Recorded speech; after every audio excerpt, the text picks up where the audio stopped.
When there is a consecrated space, what it means is, there is a powerful energy.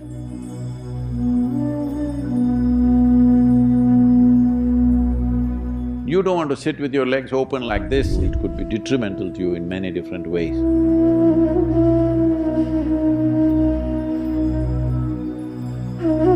Even food, I'm telling you.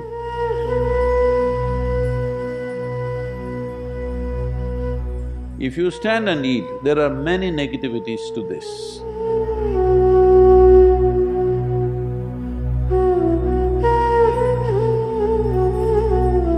This question is from Claire, here at III. Namaskar, Sadhguru. Why do we not place our feet towards lingas or other consecrated objects, or even people for that matter? Is it simply a matter of respect, or is there a scientific basis for this? So these days they're doing that, some of them. In the Western cultures, when you meet somebody, you shook hands. Because of virus, they don't want to touch. Some are doing elbow touch, some are doing feet shaking. So it's beginning to happen, Claire, you don't have to feel disappointed. It's beginning to happen. Shaking a leg at each other. Well, why, if there's an energetic situation, you always are asked to cross your legs, not to stretch your legs in the direction. Well, this respect thing is a more newer expression of that, essentially because you can receive anything that comes towards you in many different ways. The yogic intention always is to receive it from the higher aspects of your life. You know there is anahata, which is the meeting of two triangles. Below that is Manipuraka, Swadhisthana and Mooladhara, which are all chakras representing different aspects of survival process. Survival, basic survival, reproductive process, maintenance process, all survival related. Here it comes, and there are two triangles intersecting each other, because this is ultimate ecstasy, this is realization, this is power, this is love, and these sections, these triangles intersecting. When there is a consecrated space, what it means is, there is a powerful energy which has the possibility of transforming you.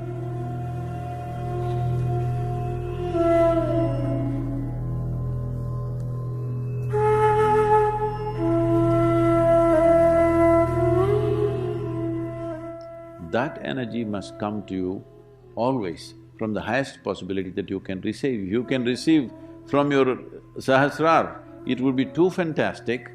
That is the reason, the moment any Indian person goes into a temple, first thing is, they want to expose this. They keep it wet. In a proper temple, they are told, even in the Dhyanalinga temple, people go wet themselves, a wet head, because they are hoping this energy will enter here. It didn't work, so hoping here. Didn't work, then they will take, hoping this will have worked, nothing worked, then they will say this. But they don't want to go here, because these are survival processes. We don't want to enhance them. We want to enhance other dimensions of life which will enhance our life, because if you survive better, if you survive, it's good. It's very essential we survive. But surviving better than somebody is not a life goal. It's a waste of time, because whatever you do, you're not going to survive forever. Hello? Whatever you may do, even minus the pandemic, you will not survive forever. So there is no need to invest too much in the direction of survival. So, because of this, the whole culture understanding this dimension, they created the societies in a certain way. Well, today what you find is a whole distorted version of that, but fundamentally it is still there that when you go to any consecrated space, you're like this because you wanted to enter here, you want to become blissful, ecstatic. Doesn't work, at least peacefulness and realization.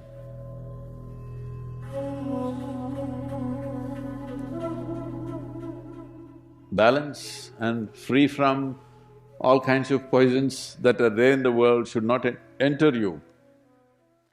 So essentially, you want the upper part of your body, above anahata, to be exposed to this.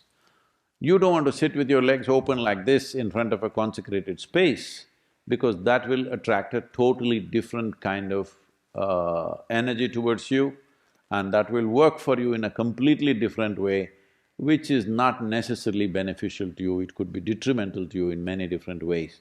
That's the reason when you sit in any space where you think there is power, there is energy, you always cross your legs and sit because you want to close the lower part of the body. If you do this, you know in some way you are close to people, isn't it? Hello? Ladies, you know this. Suppose somebody is talking to you, let's say a stranger has come, a man, talking to you. Will you talk to him like this? Hello? Well, some of them are doing it these days because they think what is wrong? Nothing wrong, you will bring a certain different type of attention to yourself. Well, if the man is decent, he will do this, if you're Indian, otherwise you will say hello and maybe shake his hand. And if he's acting little fresh, you'll say, yes or no? Because you know, you may not know intellectually, but instinctively you know what kind of postures bring what kind of attention to you, isn't it? Hello? Whatever culture you have grown up in, instinctively you always know because it happens in the body. It's not that we make up in the mind, certain things happen in the body. So certain cultures have very consciously evolved these postures that if you want to do this is how you must sit. It's very, very important. Even food, I'm telling you, if you sit in front of food, one advantage you have is there is a table between you and the lower parts of your body. But if you sit with food but with legs open, like many people are standing and eating, if you stand and eat, there are many negativities to this, because you must understand the longing for food is not just in your mouth, entire body is longing for it, entire body. Well, people will say, oh, there is nothing scientific about it, is my navel longing for food, is my genitals longing for food? Yes, it is. You may not understand, every part of the body is longing for food, but it must go through this route, isn't it? Hello? Similarly, there are other kinds of longings in our body, they must go through the right route, then only life works out in a certain way, otherwise you will distort life. So keeping your legs crossed whenever you see a powerful form is a very important thing, and also food. Food is a very powerful thing. Hello? If you have not eaten for 3 days, you understand it's a very powerful thing, isn't it? Hello? It is a very powerful thing, and you will see if you have not eaten for 3 to 5 days, every cell in the body will long for food. Now if you place food here, it's not just here, mouth waters, everything works. So it's important that your legs are crossed when food comes in front of you, but you have found another way, shielding yourself with a table. All right, if that is working for you.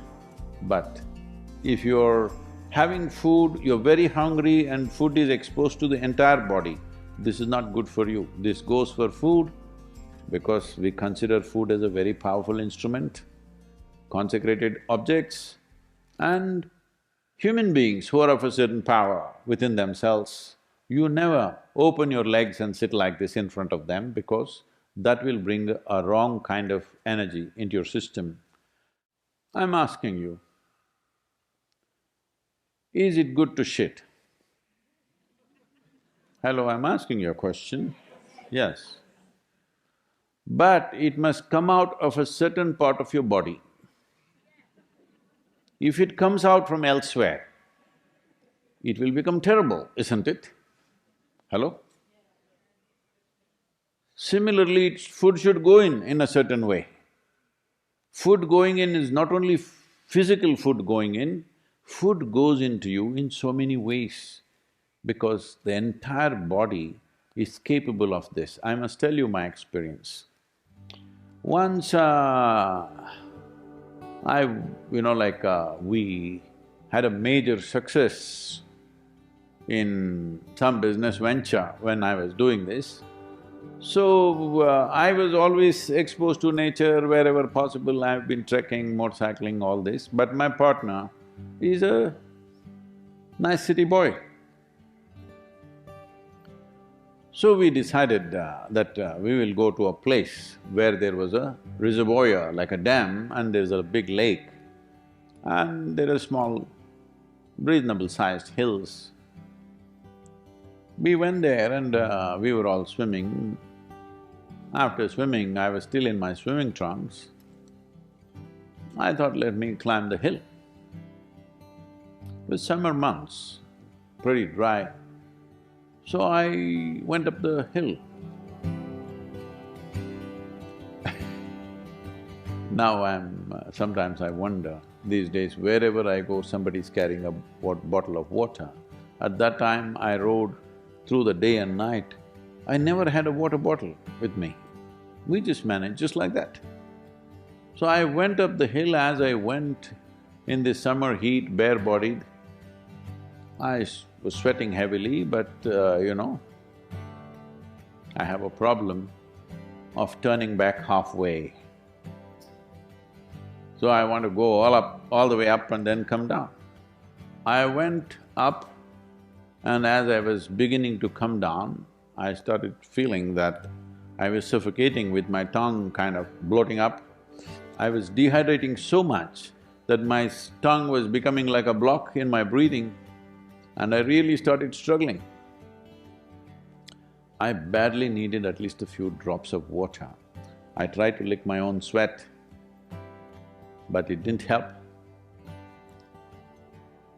When I thought I'm going to kind of literally lose my consciousness, like I'm going to faint, then I just sat there with my eyes closed for some time.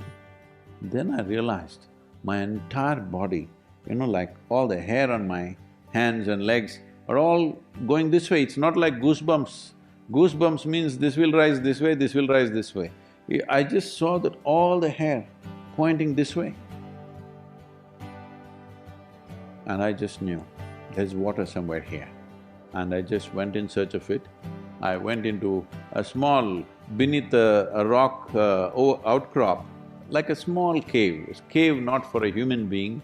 Maybe rabbits and rats and those kind of animals could go and stay there, that kind of cave, just about that much. There was a small pool of water.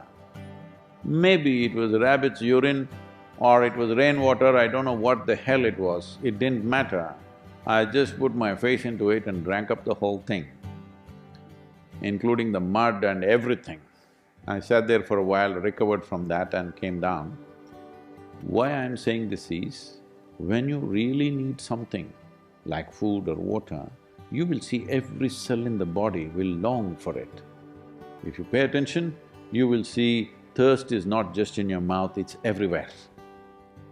So, the same goes not just for food, the same goes for other types of energy also. Every cell in the body longs for it. It's very important you receive it the right way. So whenever you feel there is a powerful place, it's always best to cross your legs and sit down if you're sitting there, not sitting like this. You will attract something that you don't need.